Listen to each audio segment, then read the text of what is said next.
sonda-me, transplanta-me, transforma-me, enche-me e usa-me, sonda-me, quebranta-me, transforma-me, enche-me e usa-me, Senhor, e usa-me, Senhor. Aleluia, Jesus.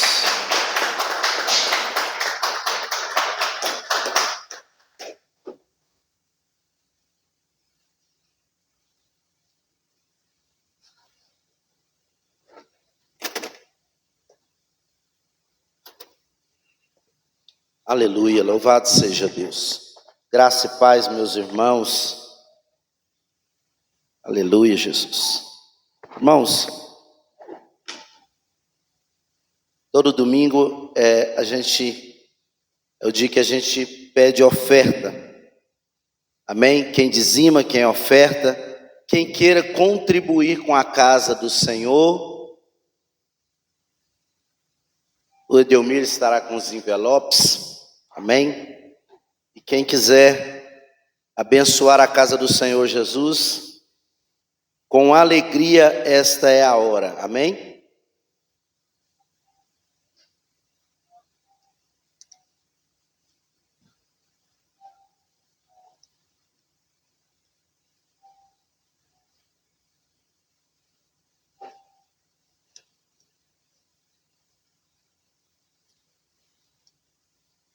Aleluia.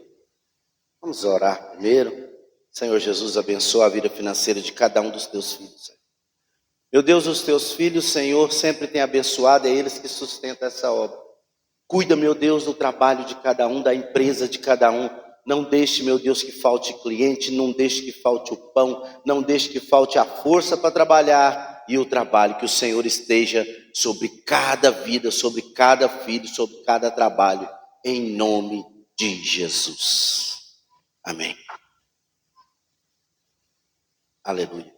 Final de mês, está todo mundo com pouquinho dinheiro, mas o pouco com Deus é muito.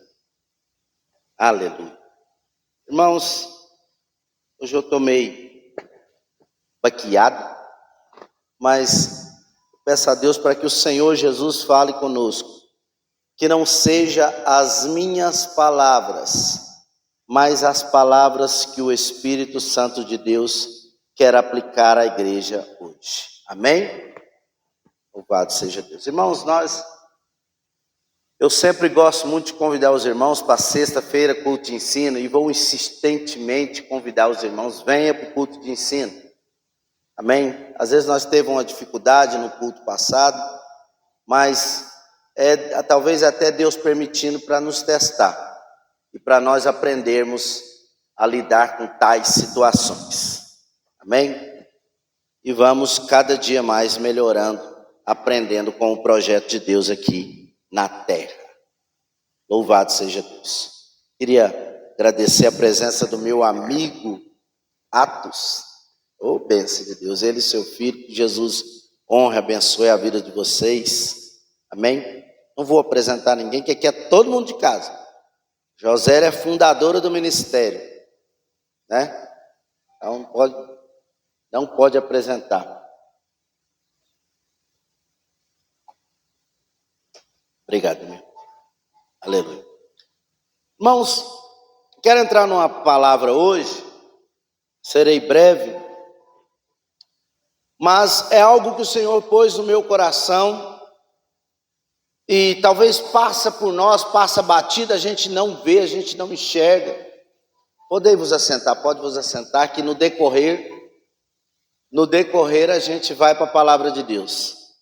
Mas a gente às vezes tem algumas dificuldades, pequenas dificuldades ou erros tão tão claro que a gente está errando, mas a situação nos faz errar, nos leva para um caminho sem nenhuma precisão. A gente olha assim depois e fala: meu Deus, por que eu fiz isso? Para que eu fiz isso? Mas isso é um pouco natural do ser humano, e nós temos que despertar mais para a palavra de Deus, para a gente não errar em pontos tão simples. Amém? Está todo mundo escutando bem? Parece que está baixinho. Amém? Nós vivemos num mundo de dúvidas. Como assim, pastor? Nós vivemos num mundo onde nós mesmos, eu não quero dizer que é só o mundo lá fora, mas nós mesmos cristãos, muitas vezes temos dúvidas. Muitas vezes a gente está passando por tais situações e a gente chega a um ponto de perguntar: será que Deus existe? Agora, analise o início do que eu comecei a falar com o que eu estou dizendo agora. Como que pode um cristão, um ser que vive debaixo da mão de Deus, protegido todos os dias, ter a capacidade de dizer: será que Deus existe? E isso eu estou me pondo no meio do pacote, porque eu acho que eu sou o primeiro a errar. Eu já passei por isso, eu já falhei, e eu nasci num lar cristão, onde minha mãe me levava para a igreja todos os dias, fora o dia que a gente tinha que limpar a igreja, a gente andava 2 quilômetros para limpar a igreja, 2 quilômetros para voltar e depois ia de novo. Então assim, eu conheço, eu vi, cresci vendo meu pai ler a Bíblia, sabe, palavras me tocavam, e às vezes chegou ao ponto de eu perguntar: será que Deus existe? Aí eu olho para uma natureza dessa, eu olho para uma imensidão dessa que não tem como matemáticos, físicos, engenheiros, a NASA. Há pouco tempo atrás saiu uma reportagem que cientistas da NASA estavam fazendo uma programação para poder explicar a evolução do homem, né, que veio do animal. Chega um certo ponto que eles começam a rir, eles falam: gente, será que nós acreditamos nisso? Porque é algo assim que não tem lógica. Como que pode um animal funcionar tão perfeitamente, o organismo dele, e isso saiu de uma explosão que é o Big Bang? Agora vamos dizer o corpo humano, que é muito mais complexo, muito mais complicado. Como que pode ter acontecido uma explosão, fez o macaco, né, se evoluir, chegar até o homem? Interessante que depois que o homem começou a se multiplicar, não precisou mais dos macacos, os macacos pararam de evoluir, né? Já pensou se os macacos continuam evoluindo? Acabava os macacos, virava tudo homem. Mas, amém, vamos lá na palavra, voltando para a palavra. O projeto é que, mesmo nós vemos a magnitude de Deus em nós mesmos, no funcionamento do planeta, nós às vezes dizemos: será que Deus existe? Já aconteceu com vocês? Projeta aí para nós Isaías 43, livro de Isaías 43,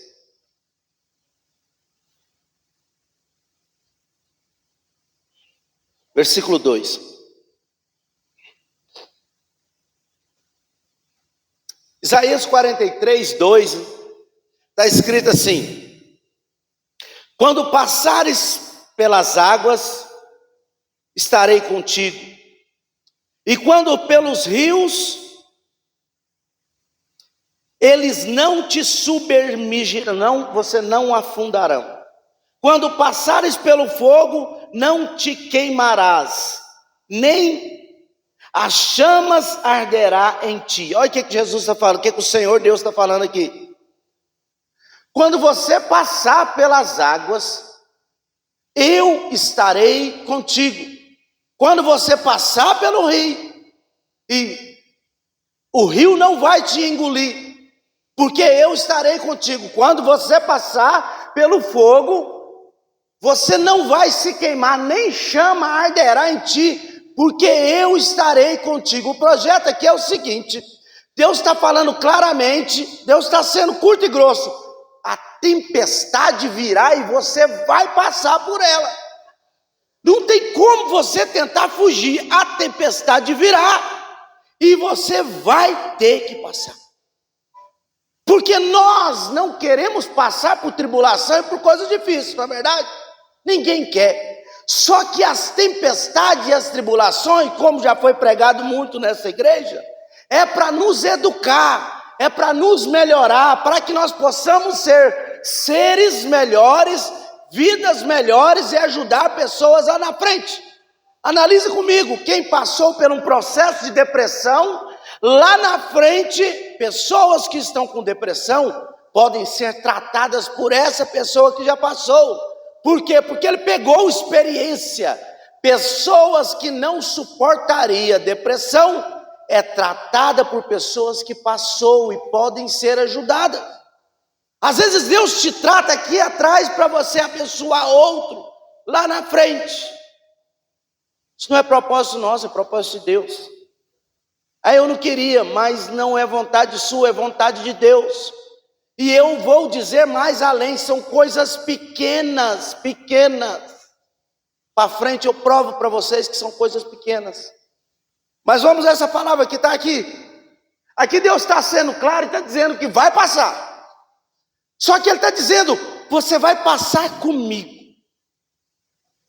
Eu acho que não tinha necessidade de mais nada. A partir do momento que Deus falar, aonde você for, a tribulação que você for passar, você vai passar comigo. Por isso que as coisas do mal não vão acontecer na sua vida. Aí tem um outro ponto muito importante, além do mais importante, que aonde a gente passaremos com Deus. Ele está dizendo, a palavra de estudo diz, quando passares pela água, passares pelo rio, passares pelo fogo. Ele está dizendo, independente do que for, vai acontecer. Mas tem um início, meio, fim. Você vai conseguir passar. Vai ser difícil ou não vai ser difícil, mas você vai conseguir. Existe já o fim da história, o começo já está contando o fim. Quando você passar, você vai chegar ao seu destino vitorioso. E nós temos que entender e tomar isso para nós, para que nós não prossigamos, sabe, insistentemente com bobeiras, às vezes duvidando do projeto de Deus na nossa vida, e a gente baqueia às vezes por coisa tão pequena. Eu vou tocar em pontos aqui, às vezes muito forte, irmãos, mas na verdade são tratamento e cuidado de Deus e nós não sabemos. Nós temos medo, por isso que nós às vezes damos tais bobeiras de perguntar por que Deus existe, será que Deus existe? É falhas nossas. Se nós olharmos para o Salmo 91, o Salmo 91 vai dizer, o salmista vai dizer, a um ponto dos Salmos, não me veio aqui na memória, quando eu passar, se passares pelo vale da sombra da morte, não temereis mal algum. Olha o que o salmista está falando. Quando eu passar, eu não anotei, mas é Salmo 91. Quando passares pelo vale da sombra da morte. O que é sombra da morte? Eu achava que era uma coisa, mas depois eu fui estudar sobre isso. É diferente. Sombra da morte para o Oriente Médio são umas montanhas, e nas montanhas tem tipo um corredorzinho nela, que o animal passa, o pastor passa junto com as ovelhas ou com o animalzinho. Só que é o seguinte, é um paredão aqui, uma montanha, aí tem um pedacinho de chão e aqui um despenhadeiro. Se você, tamanhozinho do bequinho, vai andando certinho, a curvinha, porque se você vacilar, você cai no despenhadeiro. E isso para eles chamam de vale da sombra da morte. E aí, vou fazer outra pergunta para os irmãos. Os irmãos sabem o que é sombra? Aí não, eu estou sendo irônico demais. Sombra é esse negócio que a gente anda e está acompanhando. Antigamente eu andava assim, né? E vinha, parecia que tinha alguém me seguindo. Olha, é a minha sombra. Está aqui. Aí, para onde eu vou, ela vai também. Aí o salmista está dizendo aqui, ó, pelo vale da sombra da morte. Para onde eu vou, a morte está lá. Aonde eu ando 200 passos e ainda está lá a sombra da morte. O interessante é a forma que ele põe, ele continua no texto dizendo, se quando passar pelo vale da sombra da morte, eu não temerei mal algum. Por quê? Porque tu estás comigo. Quer dizer, eu não preciso de muita coisa, eu posso passar pela morte todo dia, desde que o Senhor esteja comigo. É a necessidade que nós temos. Passe por onde for, tribulação que for, dificuldade que for, mas se o Senhor estiver com você, não vai acontecer nada de mal. Nada vai acontecer, nenhum mal vai suceder na sua vida, porque o Senhor está contigo. Amém? É nisso que nós temos que pegar, mas o problema é que mesmo assim, nós reclamamos. Muitas vezes nós duvidamos. Quantas vezes nós dizemos, por que Deus?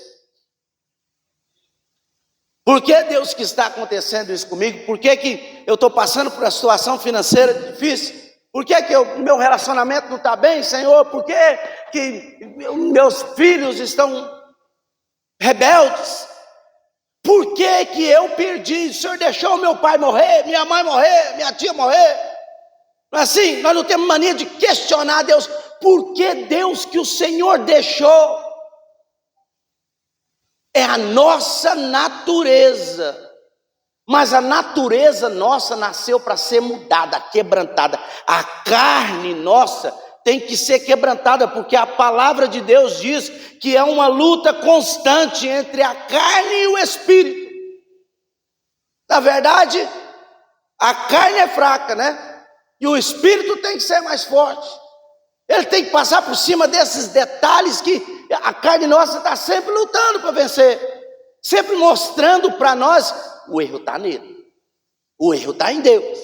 Será que ele existe? Será que ele está contigo? E se existe, está contigo, né? É assim? Então, nós temos a mania de ainda confrontar a Deus. De dizer, será? Por que o Senhor deixou? Por que o Senhor permitiu? Né? Coisa tão importante para mim, o Senhor permitiu. Só que nós não sabemos de nada.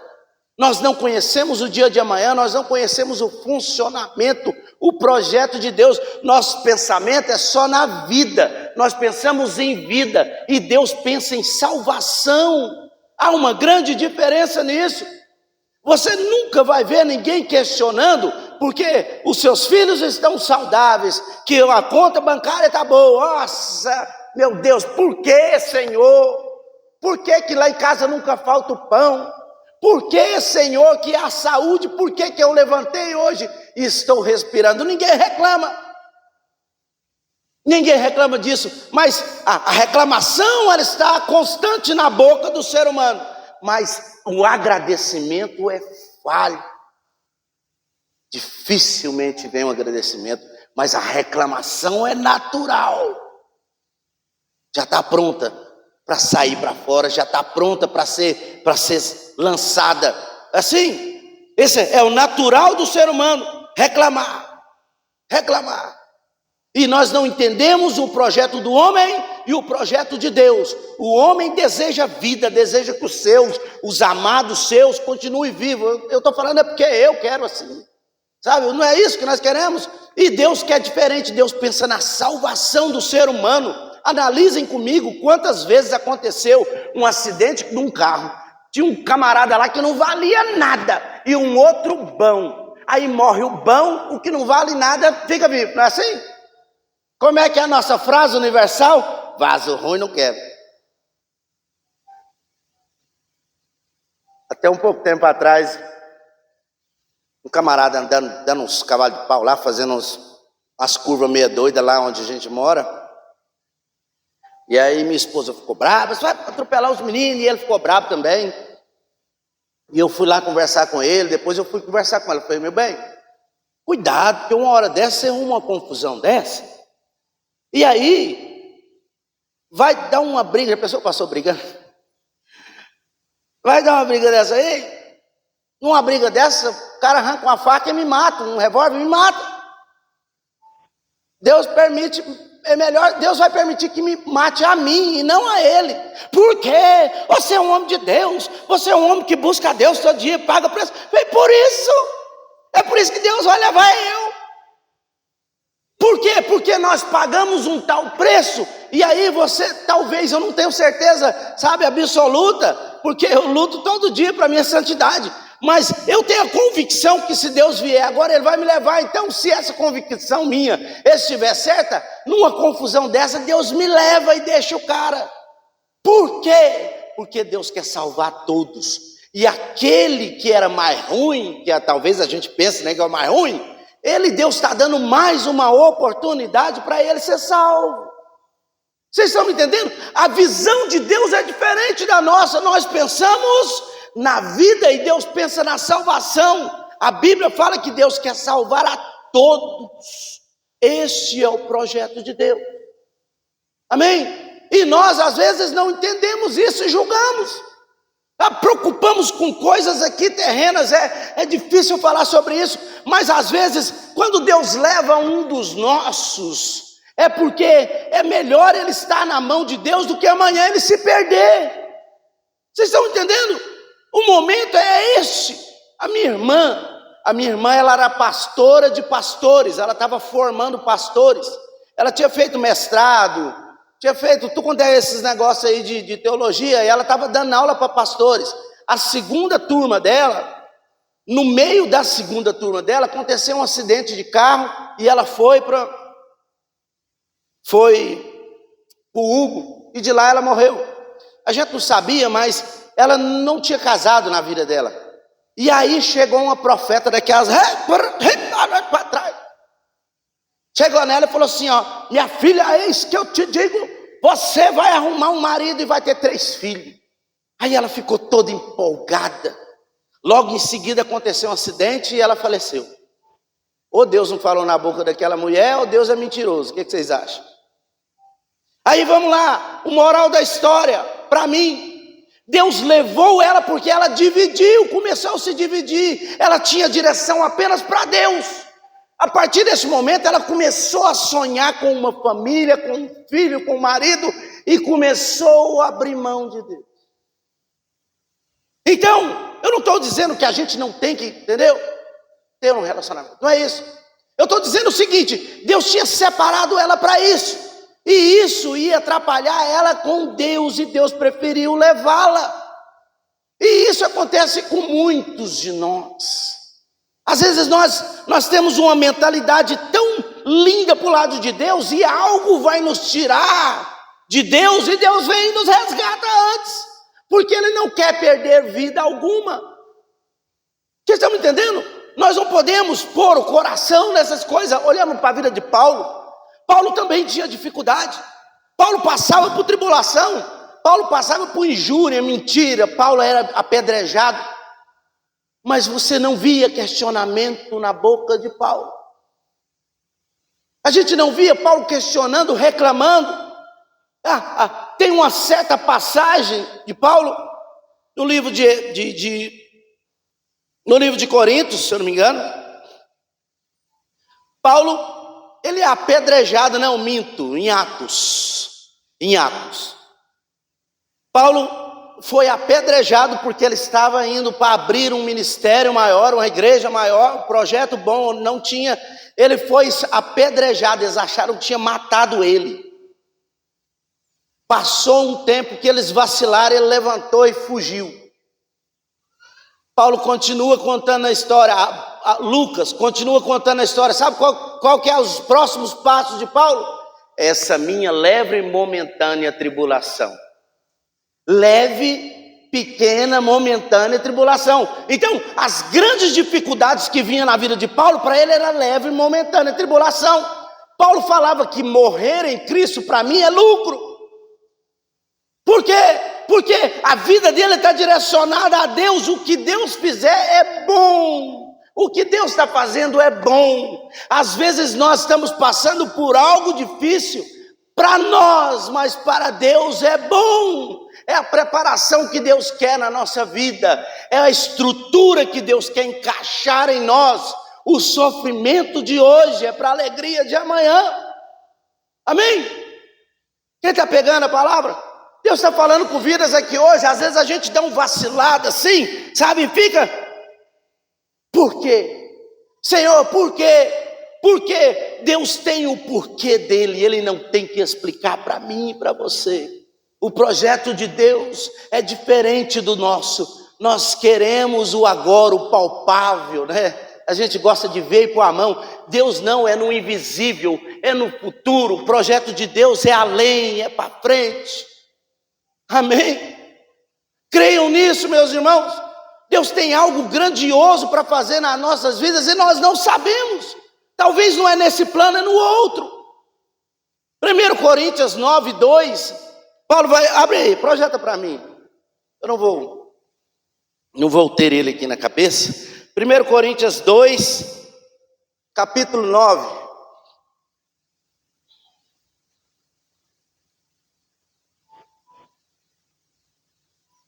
Dois. 1 Coríntios 2, capítulo 9. Olha aqui, olha o que Paulo está falando. Mas como está escrito, as coisas que os olhos não viram, e que ouvido não ouviu, e não subiram ao coração do homem, nem sentimento nós teve, são o que Deus tem preparado para quem o ama. Vocês estão entendendo? As coisas de Deus estão num nível tão elevado que a gente não imagina, a gente nunca escutou e nem passou no coração o desejo, porque nós não sabemos nada.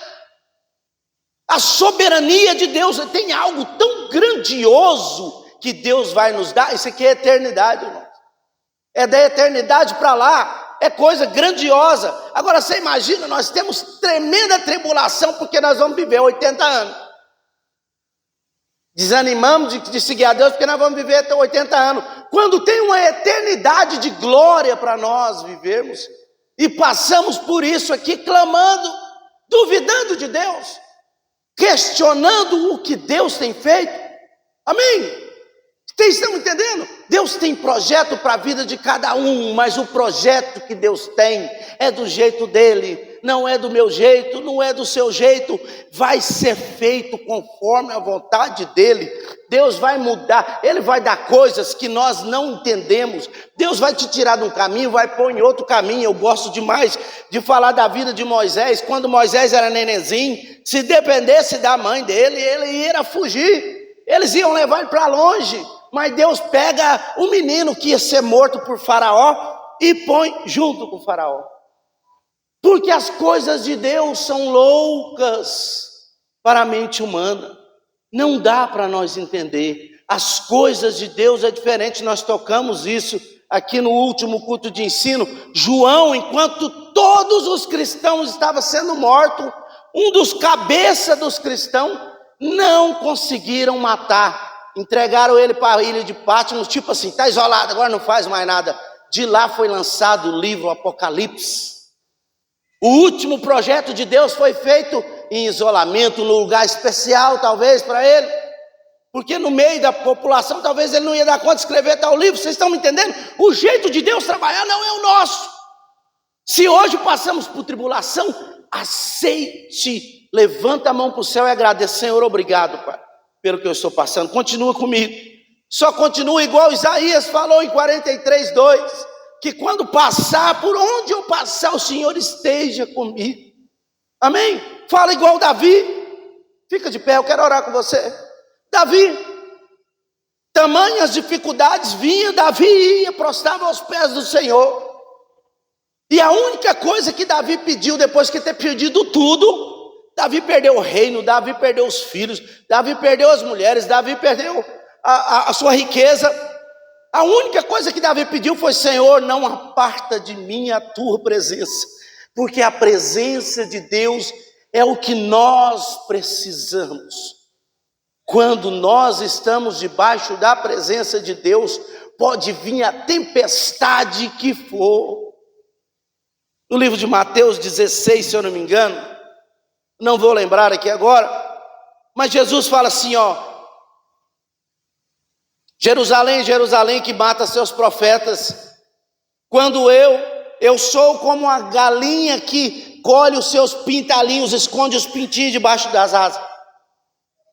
Às vezes, Deus está nos escondendo debaixo das asas, e no meio daquela trovoada, vocês já viram como é que funciona quando começa a chover na roça, né? A galinha abre as asas, se esconde os pintinhos e tudo. Às vezes tem galinha que tem 30 pintinhos, esconde tudo. Cai aquela tempestade e ela fica quietinha. Quando a chuva passa, os bichinhos saem tudo cedo. Vocês já viram isso? É Jesus falando que Ele esconde nós. Às vezes cai um pinguinho de água, nós, meu Deus! E aquela pancada pesada passou tudo por Jesus. O respingo que nós estamos reclamando é algo minúsculo. A maior parte da pancada Deus está protegendo, defendendo. Louve a Ele e agradeça por Ele estar cobrindo a minha e a sua vida todo o tempo. Senhor Jesus, cubra, meu Deus, a vida dos teus. Ensina-nos, Senhor, a te louvar e te exaltar. Ensina-nos, Senhor, a te exaltar, e principalmente na hora da angústia, na hora da dificuldade. Porque a tua palavra diz que o choro pode durar uma noite, mas a alegria sempre vem ao amanhecer. Meu Deus, tira, meu Deus, toda a tempestade, todo o mal, tudo que se levanta contra a vida dos teus. Mas se não der para tirar, Senhor, minimiza, Senhor. Nos ensina a passar pela tribulação orando. Nos ensina a passar pela tempestade clamando. Nos ensina, Senhor, a prostrar aos teus pés durante todo momento difícil da nossa vida. Porque o Senhor está conosco, eu creio. E o Senhor estando conosco, não falta nada, não falta o pão, não falta água, não falta o sustento, não falta atitude, não falta força. Levanta, meu Deus, guerreiros, este lugar, para podermos trabalhar para Ti, para fazer a Tua vontade, debaixo das Tuas mãos, debaixo da Tua graça, debaixo da Tua glória, em nome de Jesus. Só quem crê, dê uma salva de palmas bem forte para Jesus. Aleluia, Jesus. Aleluia, Jesus. Louvado seja Deus. Irmãos, vamos